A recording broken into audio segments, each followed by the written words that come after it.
नमस्कार सर्वांचं पुन्हा एकदा मी स्वागत करतो तुमच्या आवडत्या कार्यक्रमात ज्याचं नाव आहे केसरी सोबत मराठी पाऊल पडते पुढे आटके पार झेंडा.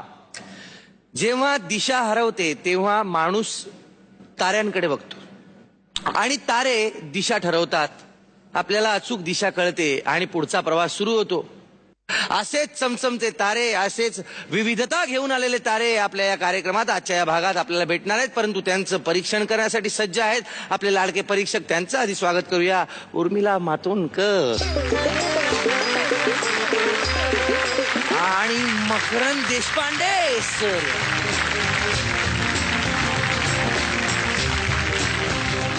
काही कला अशा असतात की ज्यांची तालीम करावी लागते, खूप मेहनत करून त्या स्वीकाराव्या लागतात, अंगीकाराव्या लागतात. पण काही कला अशा असतात की त्या अंगभूत असतात, त्याच्यासाठी कुठल्याही तालमीची गरज नसते, त्या आपसूक आपल्यामध्ये येतात. कारण पिढ्यानपिढ्या त्या जतन केलेल्या असतात. त्यापैकीच एक कला अशी आहे ती म्हणजे बिरोबाचं गुणगान. बिरोबा हा धनगरांचा देव आणि धनगर जेव्हा आपल्या बकऱ्या आपल्या मेंढ्या चरायला सोडतात तेव्हा बिरोबाचं आपल्या देवाचं गुणगान करतात. आणि तेच करण्यासाठी येत आहेत श्री बीरदेव गजनृत्य मंडळ वाशी तालुका करवीर. वाशी करवीर म्हणजे कोल्हापुरातही वाशी आहे, मुंबईत एक, कोल्हापुरात एक. जोरदार टाळ्यांनी स्वागत करूया.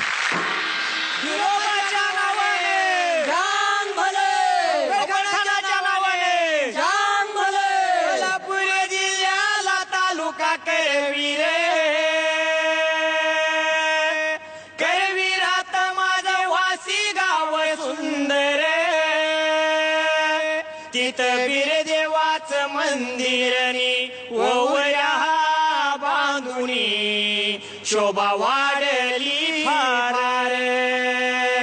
मैमाजळाचा अगदी थोरे भंडाऱ्यात फुलतो दरबार. माझा देव टेकडीवरनी करतो मी जागरे थाप मारी ढोलावर.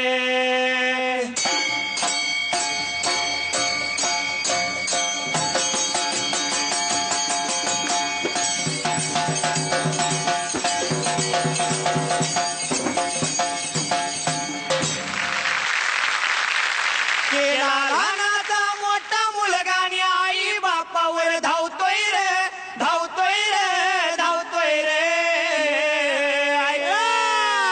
आणि लग्न झाल्यावर आई बापापासून मुलगा वेगळा राहतोय रे.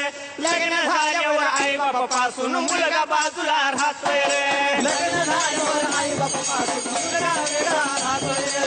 लग्न झाल्यावर आई बापापासून मुलगा वेगळा राहतोय. लाडाची सुनबाई सानी सांगते नवऱ्याच्या लई. हा भादर कामावर गेलेला असतोय. कामानिमित्तानं सासू सासरा ही सुनसंग भांडलेले असतात दिवसभर आणि संध्याकाळी आपला नवरा कामावून कधी येतोय ही हुंबऱ्यावरच वाट बघत सून बसलेले असते. एकदा का नवरा घरामध्ये आला की सांगायची सुरुवात करते. एकाच दोन, दोन्हीच चार करून समजून सांगते नवऱ्याला. घरामध्ये मला सासऱ्याचा जाच लय हाया. भाऊजी तर नेहमी वटवट करतो या. ननंदबाईची तर तक्रार लई. सासूबाईची तर बोलायची घाई. एवढा कसला त्रास झाला एवढा या घरामध्ये मला जात असताना. आता मी कुणाच्या जीवावर राहायची बाई. असे नवऱ्याला रडून समजावून सांगायचं. आणि अशा वेळी नवरा बायकोचा ऐकून बोलतोय उठून आई बापावर धावतोय रे, धावतोय रे, धावतोय रे. लग्न झाल्यावर आई बापापासून मुलगा वेगळा राहतोय रे. लग्न झाल्यावर आई बापापासून मुलगा बाजूला राहतोय रे. लग्न झाल्यावर आई बापापासून मुलगा वेगळा राहतोय रे. लग्न झाल्यावर आई बापापासून मुलगा वेगळा राहतोय रे. आत्या म्हणती दुसऱ्या वर्षी लगेच म्हातारीवर येते. हा. लग्न झालं की सुनबाई घरामध्ये आली की पहिल्या वर्षी प्रेमाने सासूबाईला बोलली होती, नवीन आले असत्याने नवीन आलेली असते, आत्ती साहेब. चावल साप नव्हे साहेब. साहेब होय. दुसऱ्या वर्षी साप निघून गेला, नुकत्या आत्या राहिल्या. हा. आणि तिसऱ्या वर्षी आत्या पिन तिथं राहिली म्हातारी. बर आणि चौथ्या वर्षी त्या री मध्ये घालून म्हातारडी. कारण सवय येतन चालू आहे, सासूबाईला वरली गिरे दिलेली असते होय सुनबाईने. बरोबर आहे. नोकरदाराने परवा संप केला होता त्यासाठी. आणि अशा वेळी हा. बायको बोलती आई बापाला आणि तिचीच बाजू वळतोय रे, वळतोय रे, वळतोय रे. लग्न झाल्यावर आई बापापासून मुलगा वेगळा राहतोय रे. लग्न झाल्यावर आई बापापासून मुलगा बाजूला राहतोय रे. लग्न झाल्यावर आई बापापासून मुलगा वेगळा राहतोय रे. लग्न झाल्यावर आई बापापासून मुलगा वेगळा राहतोय रे. पोरे सांभाळण्यासाठी लागतो आई बापाच्या पाठी.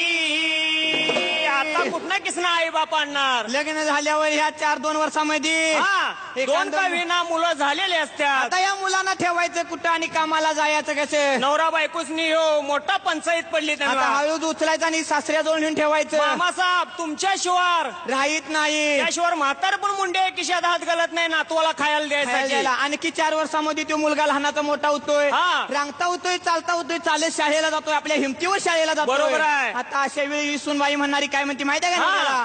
आता फुकट खायला घालायचं नाही तुमच्या आई बापाला. माता म्हातारीला. आपली मुलं आपल्या पायावर हिमतीवर शाळा जात्या. बरोबर आहे. आणि अशा वेळी हा. गैरेज भागली वाटायला लागली, पुन्हा बोला धरतोय रे, धरतोय रे, धरतोय रे. लग्न झाल्यावर आई बापापासून मुलगा वेगळा राहतोय रे. लग्न झाल्यावर आई बापापासून मुलगा बाजूला राहतोय रे. लग्न झाल्यावर आई बापापासून मुलगा वेगळा राहतोय रे. लग्न झाल्यावर आई बापापासून मुलगा वेगळा राहतोय रे. ती देवा मध्ये जाणे आई बाप हे दैवत महाने. इथला 36 कोटी देवापेक्षाही आपला आई बाप हे महान आहे. जाणलं मानलं तर. पण अहो करा सेवानी मिळवा पुण्य ही सर्वांना विनंती करतोय रे, करतोय रे, करतोय रे. लग्न झाल्यावर आई बापापासून मुलगा वेगळा राहतोय रे. लग्न झाल्यावर आई बापापासून मुलगा बाजूला राहतोय रे. लग्न झाल्यावर आई बापापासून मुलगा वेगळा राहतोय रे. लग्न झाल्यावर आई बापापासून मुलगा वेगळा राहतोय रे. विरोबाच्या नावाने.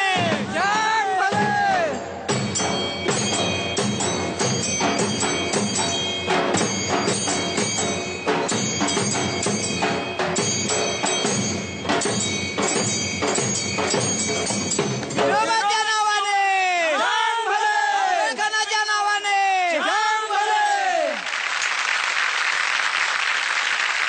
वा वा, विरोबाच्या नावानं चांग भलं. आपण परीक्षकांना विचारूया त्यांना काय वाटलं. एकदम जोरदार सुरुवात आहे या भागाची. खूपच मजा आली कारण ओव्या तर छान होत्याच आणि पारंपरिक आहेत का आजच्या आहेत सांगणं मुश्किल आहे कारण आजच्याही दिवसामध्ये तितक्याच त्या परफेक्ट अगदी चपखल बसतात आजच्या दिवसाला आणि आजच्या घटकेला. अप्रतिम प्रस्तुती कारण मी कधीच बघितलं नव्हतं असं काही. त्यामुळे एकंदरीत ऍक्टची खूपच मजा आली, छान वाटलं. मकरंद सर, आपण सगळे धनगर. धनगर. वा, खरं आम्हाला वाटते की आम्हाला असं छान व्हायला आधी धनगर व्हावं लागेल, मनाने धनगर व्हावं लागेल, तेव्हा आमच्या मनातला कडवेपणा सुद्धा निघून जाईल. की तो खरंच इतका गोड होता तुमचं, काय म्हणतात त्याला, त्याच्यात कुठेच राग असून कटुता असून ते तेवढा राग किंवा कटुता वाटली नाही. तुम्ही शिकलेलं नसेल ना कुठं. तो कृष्णात रानगे, मी विठ्ठल पुजारी. मी पण बकरी राखतो, हा पण बकरी राखतो. तुमच्यासारख्याने वाचून सांगायचं आणि ते आम्ही ऐकायचं आणि ते पाठांतर करून तुमच्याजवळ म्हणायचं. बकऱ्यांना तुम्ही हाळी कशी मारता? अशी हाळी मारतो आम्ही बकऱ्यानी. फक्त एवढ्यात पोचतं? एवढ्या सगळी बकरी गोळा होते एका जाग्याला. तर आपण पदकांकडे बोलूया, पाहूया मकरंद सर किती पदकं देत आहेत. 9 पदक. 10 पैकी 9 पदकं दिलेली आहेत. वा. उर्मिला 9 पदकं. 9 पदकं. कोण 18 पदकं. वा.